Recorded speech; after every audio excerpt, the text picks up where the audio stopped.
Hi hello నమస్తే welcome back to my channel Telugu Mamata vlogs. ఈరోజు మనం చేయబోయే స్పెషల్ అందరికీ ఎంతో ఇష్టమైన మిరపకాయ బజ్జీలండి. దాని ప్రిపరేషన్ ఏంటో ఇప్పుడు మనం చూద్దాం. ముందుగా ఒక కప్పు శనగపిండి తీసుకోవాలి. మనం ఒక కప్పు శనగపిండి తీసుకుంటే దాంట్లో ఒక హాఫ్ కప్పు వరకు బియ్యం పిండి తీసుకోవాలి. మనం బియ్యం పిండి వేస్తేనే బాగుంటుందండి, మనకు కొంచెం క్రిస్పీగా వస్తాయి అన్నమాట. కాబట్టి ఖచ్చితంగా తీసుకోండి.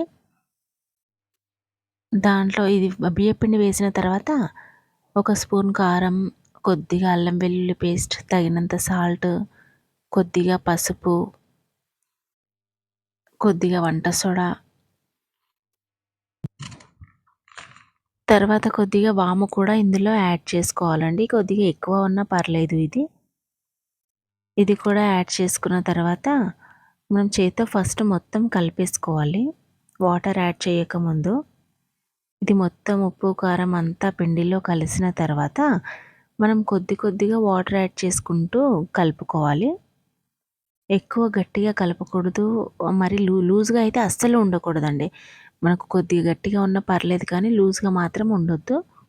ఇలా ఈ మాత్రం ఉండాలి మిరపకాయ బజ్జీలకు. ఎక్కువగా లూజ్గా ఉంటే మనకు బజ్జీకి పిండి అనేది సరిగ్గా పట్టదనమాట. ఈ మాత్రం ఉంటే సరిపోతుంది.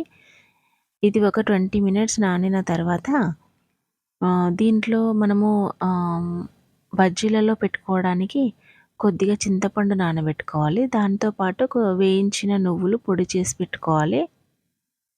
ఇది నేను ముందుగానే పొడి చేశానండి. ఇప్పుడు ఈ రెండింటిని కలిపి మనం మిక్సీ జార్లో వేసుకోవాలి.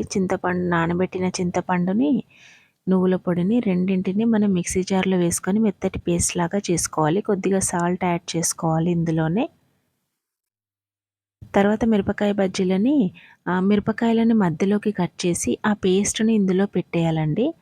పెట్టిన తర్వాత మనం స్టవ్ పైన ప్యాన్ పెట్టి అందులో డీప్ ఫ్రైకి ఆయిల్ వేసి అది వేడైన తర్వాత మనము మిరపకాయ బజ్జీని అందులో ముంచి కట్ చేసిన భాగం మాత్రం పిండి ఉంచకూడదండి. ఎందుకంటే మనకి లోపల కూడా మంచిగా ఉడకాలి అంటే, ఫ్రై అవ్వాలి అంటే అది కట్ చేసిన వైపు పిండి ఉంచకూడదనమాట. ఇలా వేసేసుకోవాలి. ఇలా పిండి మంచిగా పట్టాలంటే ఖచ్చితంగా కొద్దిగా గట్టిగానే ఉండాలి పిండి. ఇలా రెండు వైపులా కాల్చుకొని అన్ని మిగతావన్నీ మొత్తం ఒకటేసారి డీప్ ఫ్రై చేసుకొని పక్కన పెట్టేసుకోవాలి. దీంట్లో స్టఫింగ్‌కి కొన్ని వేయించిన పల్లీలు, చిన్నగా కట్ చేసుకున్న ఆనియన్స్ పక్కన పెట్టేసుకోవాలి. ఇప్పుడు ఈ పల్లీలు, ఆనియన్స్‌ని ఒక దగ్గర వేసి కలిపి దాంట్లో కొద్దిగా కారం, తగినంత సాల్ట్, కొద్దిగా ధనియా పౌడర్, దీంట్లో కొద్దిగా ఎక్కువగా ఉన్నా పర్లేదు, ధనియా పౌడర్ బాగుంటుంది టేస్ట్. ఇవన్నీ వేసి కలిపేసుకోవాలి బాగా.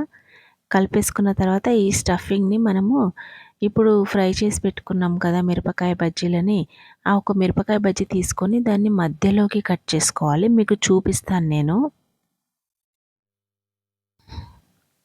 ఇలా ఈ బజ్జీని మధ్యలోకి కట్ చేసుకొని మధ్యలో అంతా ఓపెన్ చేసి ఈ స్టఫింగ్ అంతా అందులో పెట్టేసేయాలన్నమాట. కానీ నిజంగా చాలా బాగుంటుందండి.